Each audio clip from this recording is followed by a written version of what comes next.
Hello everyone and welcome back to Byju's and welcome to the tablet course on governance. In this video, we will be discussing the syllabus of governance. So let's begin our discussion. First up, GS paper 2 contains 4 different topics. Number 1, polity, governance, social justice and international relations, of which governance and polity are very closely related. Now, as far as governance is concerned, in the past 4-5 years, we have been seeing a lot of questions being asked from specific topics which are mentioned herein.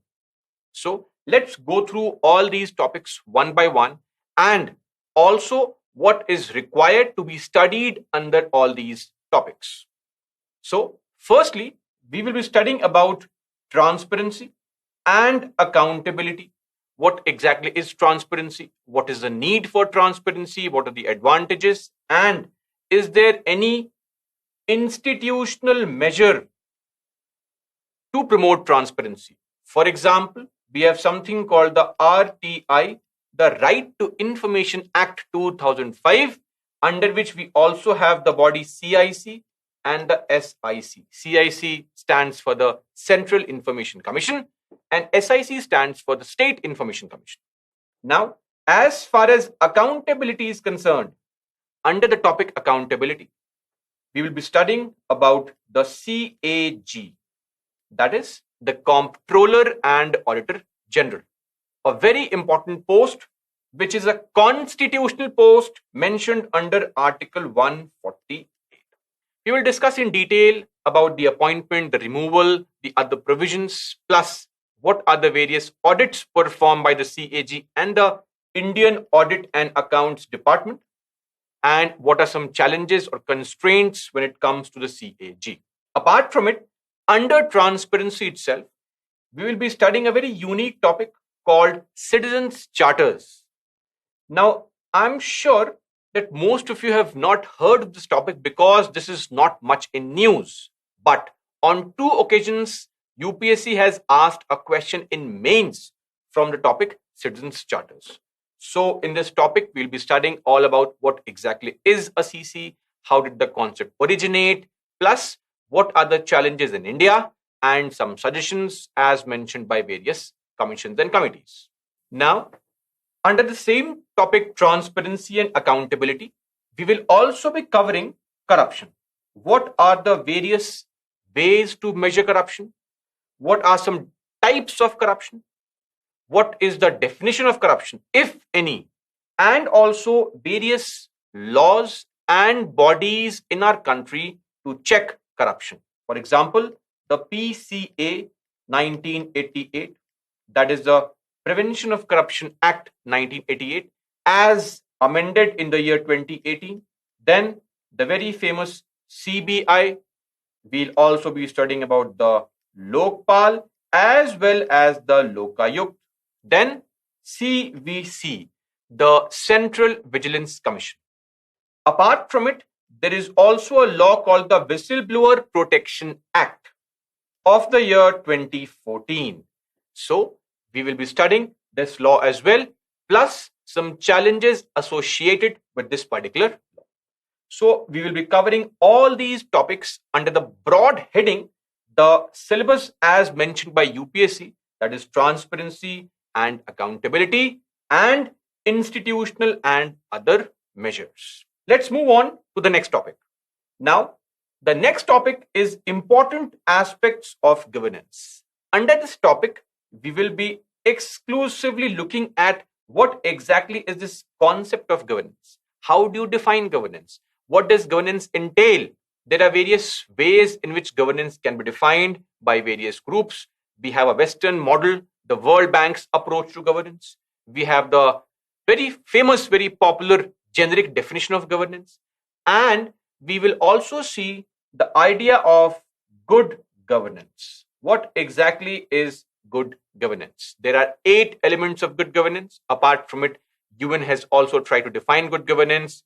We have also seen the second ARC, the Administrative Reforms Commission, also trying to define and explain what exactly is governance. So under governance, we will be discussing all these topics. Then the very famous slogan of the government, minimum government, maximum governance. We'll also try to decipher as to what this slogan actually means. The next topic in our syllabus is e-governance, electronic governance. Now, over the past 3-4 years, we have been witnessing one question in mains every year in the past 3 years from this particular topic. Now, since 2013, when the syllabus was changed, we hardly saw a question from e-governance. But over the last 3-4 years, one question in mains, albeit it's just a 10-marker question, but still we have seen one question in mains from this topic.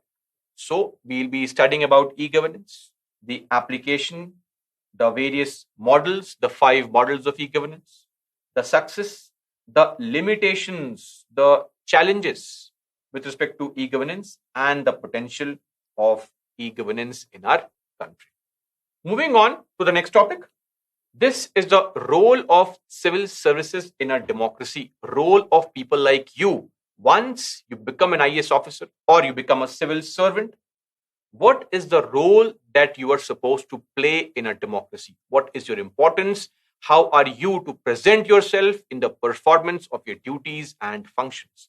Now, when we study this topic, we'll firstly begin our discussion on the 2 bodies, the UPSC and the state public service commissions across the country. We'll see all the aspects with respect to the appointment, the removal, and other features of the members of these bodies.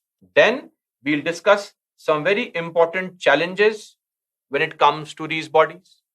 Once we have thoroughly discussed UPSC and SPSCs plus the associated challenges, we'll then discuss the All India services. There are 3 All India services: the IAS, Indian Administrative Service, IPS, Indian Police Services, and IFS, the Indian Forest Services, not foreign, but forest services.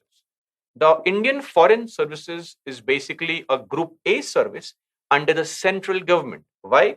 Because foreign affairs comes under the Union list of Schedule 7.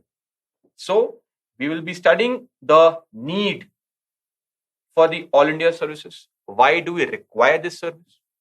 Plus, the challenges, the issues associated with the All India services. The states do not really appreciate the presence of All India services. So, we have to also understand what is the problem that the states feel is present with respect to All India services. And then we'll also study in general about the civil servants. Who are these civil servants? What are some issues? Vacancy is a very important issue. Distribution of the officers across the country is another issue. So we'll be witnessing all these issues under the civil services. Once we are done comprehensively with the discussion of all these topics, we'll then move towards our discussion on the role of civil services. We'll firstly understand what are the various roles that you are supposed to play in the future. Then some challenges that you will come across and some suggestions. After that, we'll also take a brief note on the newly launched Mission Karma Yogi. Now, what exactly is this mission? What does it entail?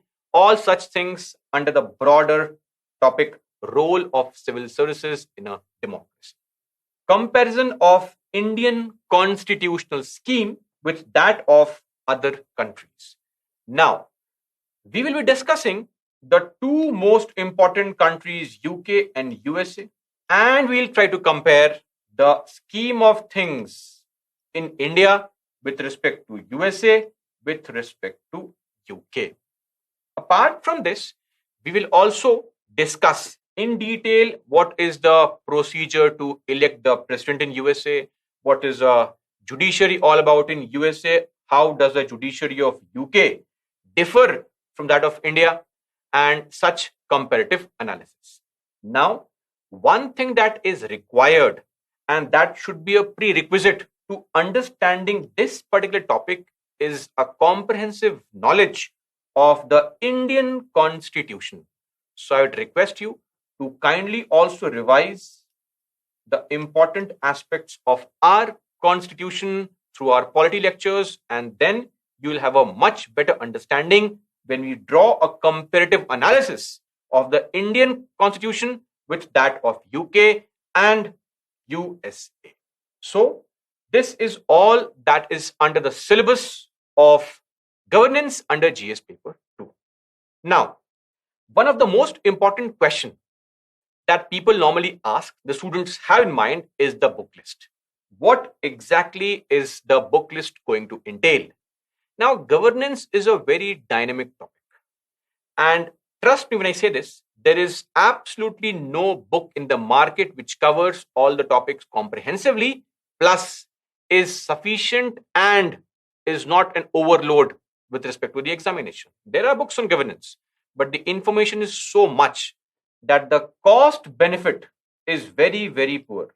So we have to stick to minimum resources and keep on revising those resources. So my advice to you would be to stick to the explanations in the video, the PPTs that you have here, plus the newspaper.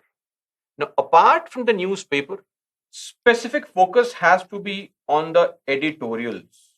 Even if you do not read the newspaper on a daily basis, kindly make sure that you do read the editorials from either Indian Express or the Hindu, any of the above newspapers.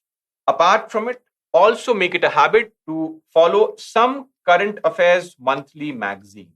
This would comprehend all the knowledge that, or rather all the topics that you've covered in the entire month in the newspaper, and will also present before you something to revise from. So avoid making notes on your own from the newspapers on a daily basis, but focus on some current affairs magazine. And this is all that is required as far as governance is concerned. Nothing beyond that is at all important. Now, way back in 1966, we had a commission which was formed in the country, which was known as the First Administrative Reforms Commission, the first ARC. And this particular commission was chaired by the former Prime Minister Morarji Desai, and once he stepped down, by K. Hanumantayya. Now, this commission's task was to improve upon the administrative structure in the country.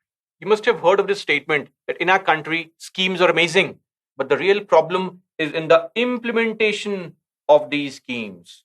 So, the purpose of this particular ARC was to give reports, to give suggestions on how to improve and bring about administrative reforms in the country. Now, a lot of recommendation of this particular commission was accepted, and a large portion of the recommendations were not accepted.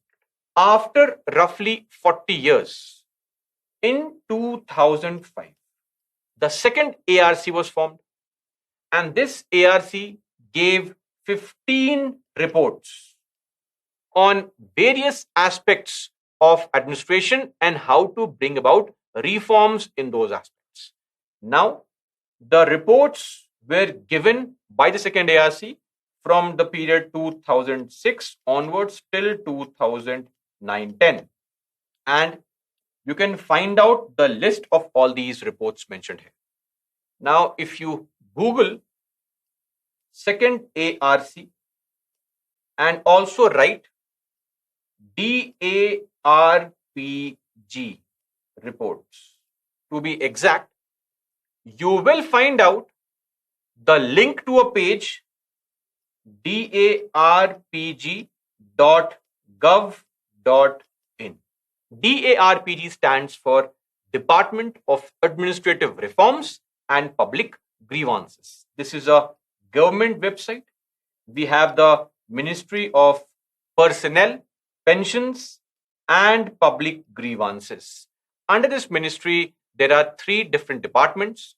You have the Department of Personnel and Training, which is the cadre controlling authority of all the IAS officers. So once you become an IAS officer, you will be controlled by this department, the Department of Personnel and Training. This comes under this Ministry of Personnel, Pensions and Public Grievances. The other department is the Department of Pensions and Pensioners' Welfares. And the third department is the DARPG. This department is the one which takes care of, or which rather gives suggestions on how to bring about administrative reforms in the country.